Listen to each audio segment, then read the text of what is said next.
sadhu was none other than Lord Shiva himself. He had come down to take a look at his dear friend, Lord Vishnu. Their friendship really spanned across space and time. He couldn't hold himself back and wanted to see this beautiful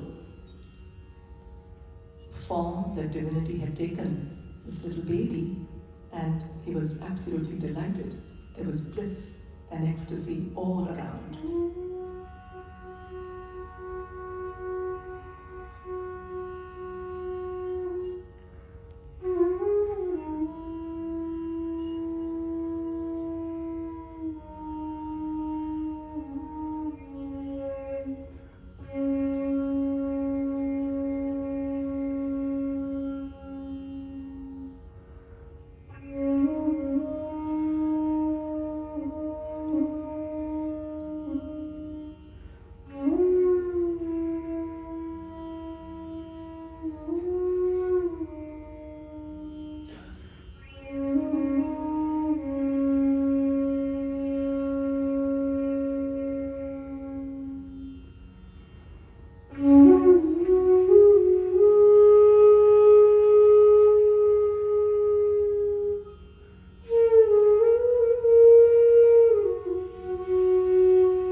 Krishna has now become Lala Krishna. He's a young boy, very charming. He loves to joke, play, wander, and roam in the forests of Vrindavan with all his friends. One such afternoon, he's gathered all his friends, and they're having a picnic. So all his friends have got lovely things from home. Some of them have got lovely cow's milk, butter, yogurt, cottage cheese, a host of dishes. And while all that is spread out before Krishna, and each one is vying with the other to offer it to their dear, beloved Lala Krishna, Krishna's eyes fall on his dear friend Madhumangal. "Hey Madhumangal, what have you brought for me?" he asks. Madhumangal is absolutely delighted. He is the son of Sandipani Rishi and Sumukhi Devi, a very devout couple who had actually taken a vow of austerity and a boon of austerity too, so that they could be focused on their pursuit of the divine. He runs home and tells his mother, "Ma, Krishna wants me to offer him something. What can I take for him?" His mother runs into the kitchen and looks all around and doesn't find anything there except a little dollop of yogurt in a small bowl. She happily gives it to her son and says, "Give this to your friend, he will love it." He runs back to offer it to his beloved Krishna, but just as he's near him, about to give it to him, a doubt crosses his mind. Will this simple, small quantity of yogurt really be worthy of my friend? He doesn't feel very comfortable and decides to consume it himself and tell Krishna that he's not brought anything for him. Just as he's emptying the bowl in his mouth, someone holds his hand. The little Lala is there. He can see everything, sense everything. And the dollop of yogurt which has fallen on the cheek of Madhumangal is actually taken, eaten and licked with great relish by Krishna.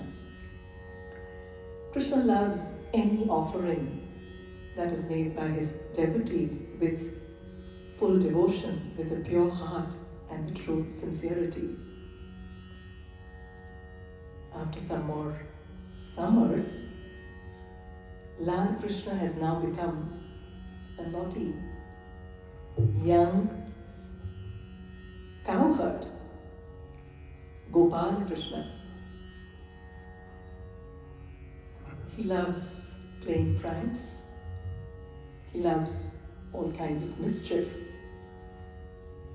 He's also trying to perfect the art of negotiation. He's a young boy.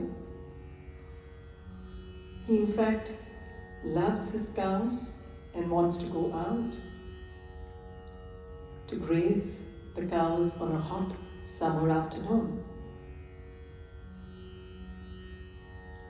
His mother doesn't think that is proper, given that it's very hot, very sunny. She holds him back and says, "No, please don't go."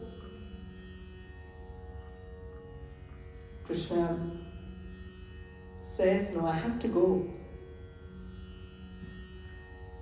Do you know, I can give you a bit of milk and some sugar candy, also a handful of butter." She says, "I don't want any of that." "Hey Krishna, if you go to the banks of the Yamuna, don't you know that there are terrible thieves and robbers there?" He looks at his mother and says, "Ma, can there be a robber of a robber?" Now the mother is a little foxed. "Okay, if you go to Govardhana, Giri, you'll have a lot of wild animals there. Do you know that the tigers and bears there, they can be really nasty. They can injure you. So don't go there." Krishna says, "They're all my friends. And if they come in a big group, I'll fight and win them over. I know how to win them over." And she finally says, "What if your dad comes? What shall I tell him? What if Nanda Baba comes home? What do I tell him?" "Just tell him that I've gone across the street to play with my friends. And as he walks back, I'll run and be right back," she says. So these are the kind of pranks that Krishna followed and practiced as a young cowherd. As we wait for the young Krishna, who's busy stealing some butter in the house of someone, we'll also tell you what is it that this Gopala Krishna did. He mesmerized and enticed everyone in Vrindavan, be it the cows, deer, peacocks, the grass, the forests, the trees, the gopis, just about everyone. Everyone was completely soaked in his bhakti, filled with his devotion, and they found there was something beautiful that was happening all around them. The gopis were very simple women, simple ladies of Vrindavan, who didn't have a very pointed ego. In that state of simplicity, they had given up their entire selves to the divine, had fully surrendered to the divine. They say, "Hey Krishna, your birth in Vrajabhumi, Vrindavan, has made this place absolutely get a golden shine. Don't you know that the goddess Lakshmi, she has come here because she wants to have your darshan every day. And that's why there's good fortune, there's a lot of prosperity all around Vrajabhumi." They also tell him that just listening to all that you've done, your mischief, your pranks, your stories, your fights, your jokes, all that is so very enriching for us. It gives us 3 benefits. We stop reacting to people through dead habit. the stimuli of anger, greed, they don't bother us anymore. We get uplifted spiritually, and we also get a lot of material benefits, good fortune. And they say that those that share your story are probably the most generous, because what they give us is the most priceless treasure that we can get. And now, let's see what Krishna, how is he arguing with his mother and how is he building his muscles of negotiation?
கோவர்தனகிரியில் கோரமான மிருகங்கள் உண்டு. கோவர்தனகிரியில் கோரமான மிருகங்கள் உண்டு. கரடி புலியை கண்டால் கலங்கிடுவாய் கண்மணியே. கரடி புலியை கண்டால் கலங்கிடுவாய் கண்மணியே. மாடு மேய்க்கும் கண்ணே நீ போக வேண்டாம் சொன்னேன். மாடு மேய்க்கும் கண்ணே நீ போக வேண்டாம் சொன்னேன்.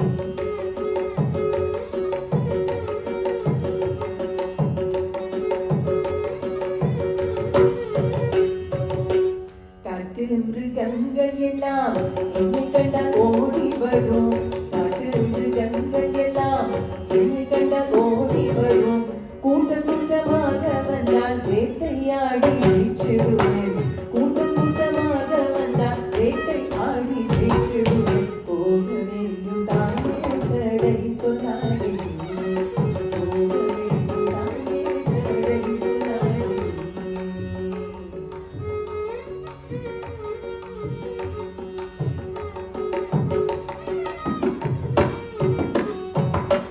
பாசமுள்ள நந்த கோபால்